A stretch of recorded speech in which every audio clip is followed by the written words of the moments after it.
What's up, YouTube? It's me again, and today I'm back with a new video. Yay! See the glasses. But I'm just excited today because I'm going to be sharing something new, what's going in my life, and things that I've been up to, right? Today's topic is very special to me, and this is something that I'm currently working on or I'm actively thinking about. And I thought that I share my thought process with you all. And in case this helps somebody in the future or in the near future, that's really awesome for them and for me as well to know that I actually helped somebody out there. So today's topic is for those who just finished school, or if you just got laid off and you're looking for a new job, or you're looking to switch roles and you're thinking, will you go to a startup company or a big company? This is a big question that everybody in this situation usually asks themselves. And I'm going to take you through my thought process. I'm not giving any recommendation. This is just me writing down the pros and cons of what it will be in either choice, and then you can make your own decision because at the end of the day, it's your life, right? So join me and let's get to it.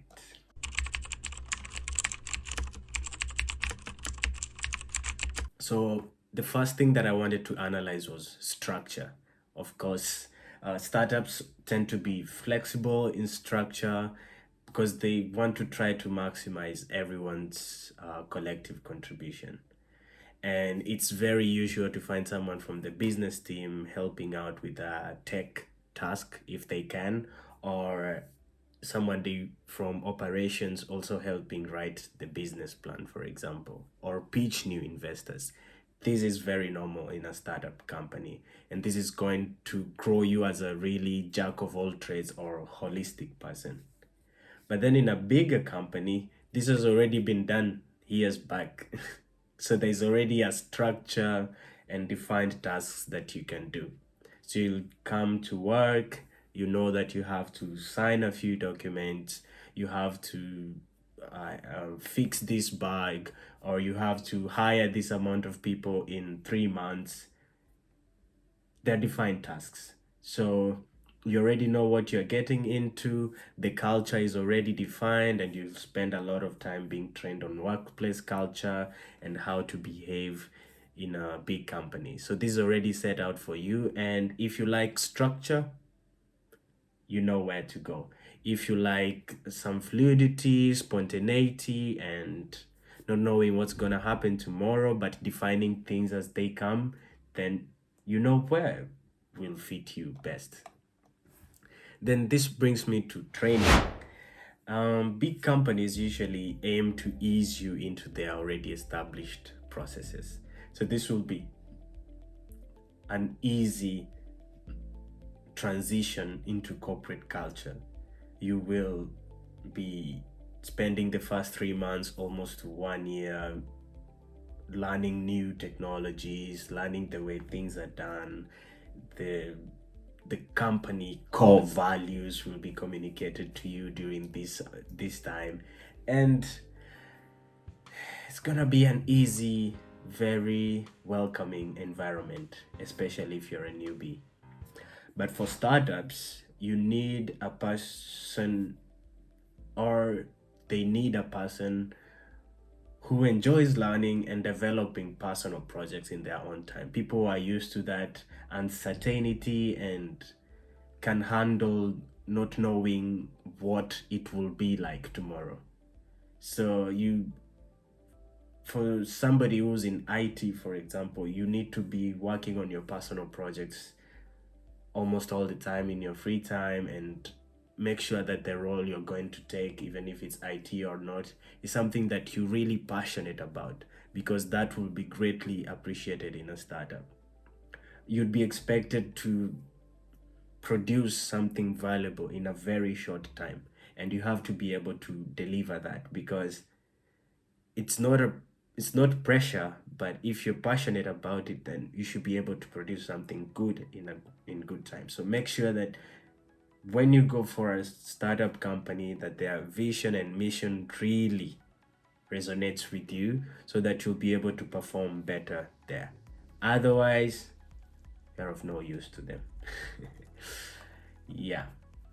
I mean, you would also like to make your own startup in the future as well, or start your own business. You wouldn't want someone coming in when you're on tight on budget and wasting your time and resources, right?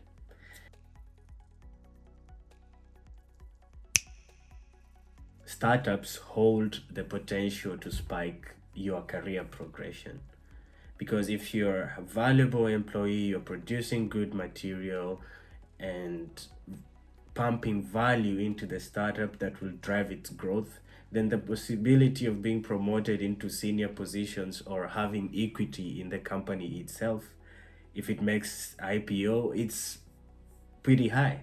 So your career progression could 10x or 5x in a very short time. But in big companies, they already have established hierarchies and defined tasks and roles that you have to fit into. And this being the case, it means that your skills are not really irreplaceable or not highly valued. You're valued as an employee of the company, but your skills can easily be replaced in a big company. So your career progression is highly dependent on other factors and not really your input. Your input is a factor, but it can be multiplied by your soft skills, your relationship with your bosses, your career strategy, and also be able to manage office politics, because these play a major role in your career progression. They will play a major role. Okay, I'm gonna remove these glasses because they're making.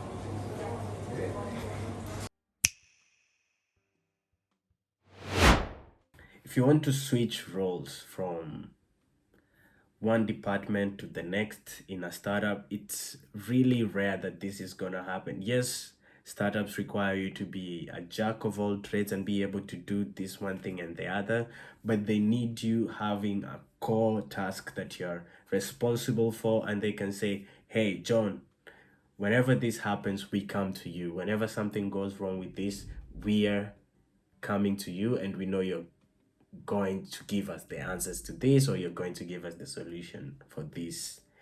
And hence, if you say, maybe I want to be responsible for something else, it's not really easy to leave your core responsibility to the other, because who's gonna do it if you're moving to the next? So you can't really switch from IT or business, or if you join with business and feel like you like operations more, then it's very hard to switch without causing an imbalance in the startup.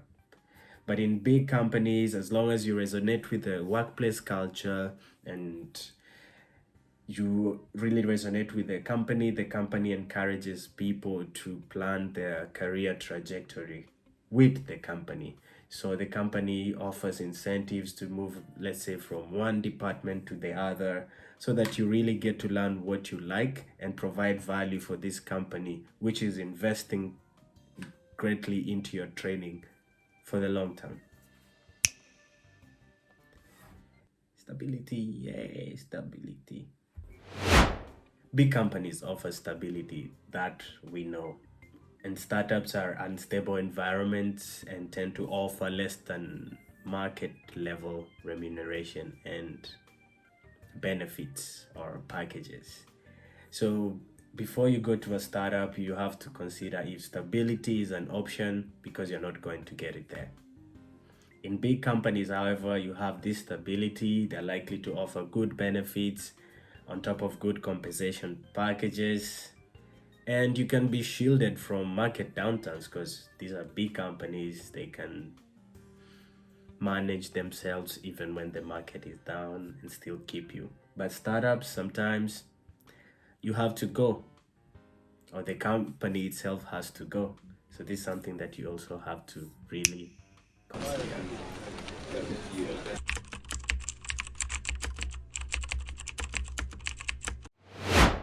Do you want to be a jack of all trades and know the ins and outs of startups or companies in general? Then I believe startups are good environments for that. On the other end, a big company can really be essential in building your mastery in one particular skill, which can be beneficial to you in the long run, as you will really master one thing to the fullest and understand the structure and processes that are involved in solving that problem. While in a startup, you can be a jack of all trades, know how this works, know that how that works and how that works, just to keep the startup alive, but then you'll never be able to concentrate on one core skill that keeps a cog in the wheel running. And since this cog in the wheel could be applicable in the company or outside the company, it brings me to my next point is consider if you want to be an entrepreneur or start your own company in the future, because this is going to be very important.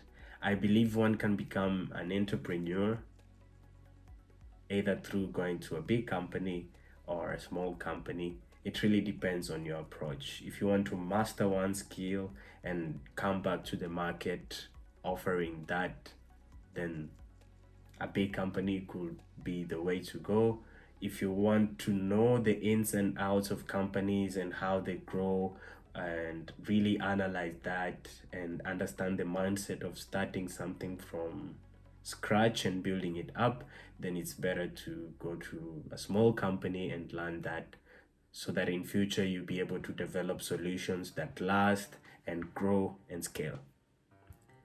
Thank you for your time, and if you want more videos like this, I'll be doing them for you.